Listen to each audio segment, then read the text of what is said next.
Corporate law में आज motions या सुझाव विषय पर अध्ययन करेंगे। सुझाव क्या होता है? सभा के समक्ष विचार विमर्श एवं निर्णय हेतु जब कोई विषय प्रस्तुत किया जाता है तो वह सुझाव अथवा प्रावधान कहलाता है। सभा में प्रस्तुत किए गए इस सुझाव पर सदस्य स्वतंत्र रूप से विचार विमर्श करते हैं। विचार विमर्श के दौरान सदस्य इसमें परिवर्तन या संशोधन की सलाह दे सकते हैं। सुझाव के आवश्यक तत्व, essential elements of motions. Number 1, सुझाव लिखित होना चाहिए। सुझाव पर प्रस्ताव के हस्ताक्षर होने चाहिए। प्रस्ताव के सुझाव सरल एवं स्पष्ट भाषा में होना चाहिए। यदि अंतर्नियम व्यवस्था है तो सुझाव सभा में उपस्थित किसी अन्य सदस्य द्वारा समर्थित होना चाहिए। यदि कोई सुझाव समर्थक के अभाव के कारण सभा में विचार के लिए स्वीकार नहीं किया जाता है तो इसे गिरा हुआ सुझाव कहते हैं। गिरे हुआ का मतलब ड्रॉप मोशन। सभा के समक्ष उचित रूप से प्रस्तावित एवं समर्थित सुझाव सभा की संपत्ति बन जाता है तथा सभा की अनुमति के बिना प्रस्तावक या समर्थक द्वारा इसे वापस नहीं लिया जा सकता है। कोई भी सदस्य सुझाव के पक्ष या विपक्ष में केवल एक बार बोल सकता है। प्रस्ताव को सुझाव पर 2 बार बोलने का अधिकार है प्रस्तावक को। एक तो उस समय जब वह प्रस्ताव को प्रस्तुत करता है तथा दूसरा उस समय जब वह ऐसा सुझाव पर हुए विवाद का उत्तर देता है। सुझावों की वर्गीकरण।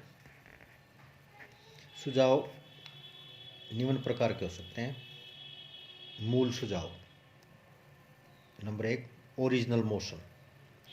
मूल या मौलिक सुझाव का आशय एक ऐसे सुझाव से है जिसे पहली बार सभा में मूल रूप से विचार करने एवं निर्णय लेने के लिए रखा जाता है। इस सुझाव में विचार करने, निर्णय लेने के लिए रखा जाता है। इस सुझाव में विचार विमर्श के बाद संशोधन किया जा सकता है। दूसरा, संशोधक सुझाव, एमेंडिंग मोशन। यदि सभा के सदस्यों की राय में मूल सुझाव दोषपूर्ण है तो उसमें संशोधन प्रस्तुत किए जाते हैं। जब मूल सुझाव में किए गए संशोधनों को स्वीकार कर लिया जाता है तो संशोधन के उपरांत इस संशोधक सुझाव अथवा स्थानापन्न सुझाव कहा जाता है। सब्स्टिट्यूटिव मोशन कहते हैं इसको।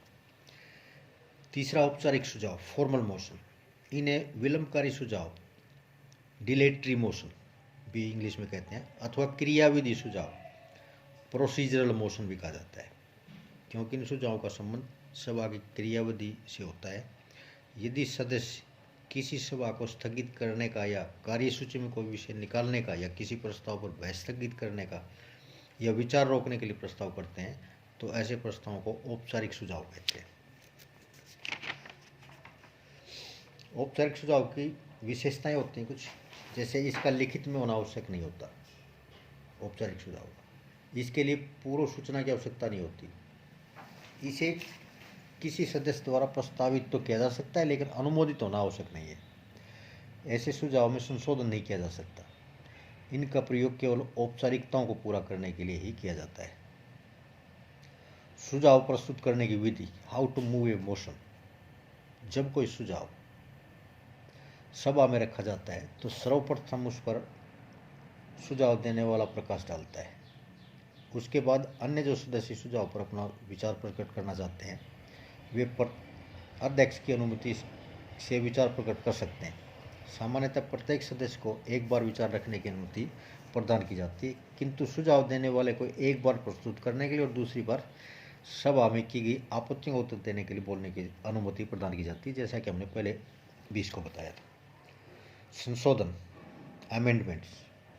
यदि सभा में उपस्थित कोई सदस्य सभा के समक्ष रखे गए किसी मूल सुझाव में किसी प्रकार के परिवर्तन का परामर्श देता है तो वह संशोधन कहलाता है। संशोधन के पास होने पर मूल सुझाव में आवश्यक परिवर्तन कर दिए जाते हैं। मूल सुझाव के प्रस्ताव को एक बार सुझाव रखने समय तथा दूसरी बार वाद विवाद का उत्तर देने के लिए अंत में बोलने का अवसर दिया जाता है। प्रत्येक सदस्य किसी सुझाव में एक ही संशोधन उपस्थित कर सकता है। ऐसे संशोधन निम्न प्रकार के हो सकते हैं, जैसे मूल सुझाव में कुछ नवीन शब्द जोड़ना, मूल सुझाव में कुछ शब्द हटाना, कुछ शब्दों को दूसरे शब्दों में प्रतिस्थापित करना, पूरे सुझाव को दूसरे शब्दों में प्रस्तुत करना। संशोधन स्वीकारात्मक होना चाहिए। कुछ संशोधनों के इस तरह से हो सकते हैं, जैसे निर्मित की जाने वाली सदस्यों की समिति में किसी एक व्यक्ति का नाम जोड़ दिया जाए,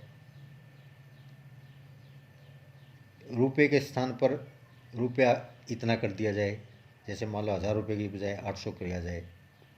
इस तरह के संशोधन के संबंध में कुछ नियम हैं। संशोधित लिखित एवं सकारात्मक होना चाहिए तथा इस पर प्रस्ताव के हस्ताक्षर होने चाहिए, किंतु अंतर्नियमों में व्यवस्था होने पर संशोधन मौखिक भी हो सकता है। दूसरा, संशोधन मूल सुझाव पर मत प्राप्त करने से पहले प्रस्तुत किया जाना चाहिए। तीसरा, संशोधन मूल सुझाव के विपरीत नहीं होना चाहिए। यदि कोई संशोधन मूल सुझाव के विरुद्ध है तो उसे अध्यक्ष अस्वीकार कर सकता है। संशोधन सभा की अनुमति के बिना वापस नहीं लिया जा सकता। मूल सुझाव के प्रस्ताव को अपने सुझाव में संशोधित करने अथवा किसी संशोधन का समर्थन करने का अधिकार नहीं होता। सुझाव में संशोधन के प्रस्ताव को वाद विवाद का उत्तर देने का अधिकार नहीं होता। कोई भी सदस्य प्रत्येक संशोधन पर केवल एक बार बोल सकता है। यदि एक ही समय में कई संशोधन प्रस्तावित किए जाते हैं तो उन पर वाद विवाद अध्यक्ष द्वारा निर्धारित क्रम से होता है। यदि सभा किसी संशोधन को स्वीकार कर लेती है तो उसे मूल सुझाव में सम्मिलित कर लिया जाता है। उस पर संशोधित सुझाव को मौलिक सुझाव सब्सटेंटिव मोशन कहते हैं। और लास्ट है, यदि किसी आवेदन अथवा संशोधन पर विचार विमर्श काफ़ी लंबे समय तक होता रहे तो कोई भी उपस्थित सदस्य जो यह अनुभव करे कि इस विषय पर काफ़ी विचार विमर्श हो चुका है तो अध्यक्ष से ये मांग कर सकता है कि इस विषय पर मतदान करा लिया जाए, तो उसके ऊपर मतदान हो सकता है। Thank you.